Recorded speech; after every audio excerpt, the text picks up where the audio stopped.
نقول بيننا وبينكم السلف بيننا وبينكم الكتب كان أحمد يقول البدع بيننا وبينكم الجنائز শেখ ঘর থেকে 100 কিলোমিটার দূরে আমি কলকাতাতে কাজ করি। 15 দিন অন্তর অন্তর আমি ঘর যাতায়াত করি।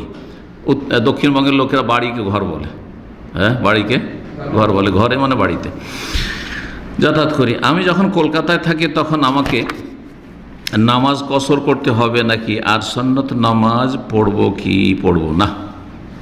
15 দিন করে থাকে কলকাতা গিয়ে, তারপরে বাড়ি ফিরে আসে। বাড়িতেও পুরো সালাত আদায় করতে হবে, আর 4 দিনের বেশি কোনো একটি জায়গায় দূরে গিয়েও যদি অবস্থান করেন তাহলেও পুরো সালাত আদায় করতে হবে। হানাফি মাযহাবে 15 দিন, কিন্তু 15 দিন হাদিস জয়ীফ। সুতরাং সঠিক হচ্ছে 4 দিনের অধিক কোনো জায়গায় যখন থাকার নিয়ত করে নেবেন 5 দিন, তখনই পুরো সালাত প্রথম দিন থেকে পড়তে হবে। সুতরাং পুরো সালাত পড়তে হবে।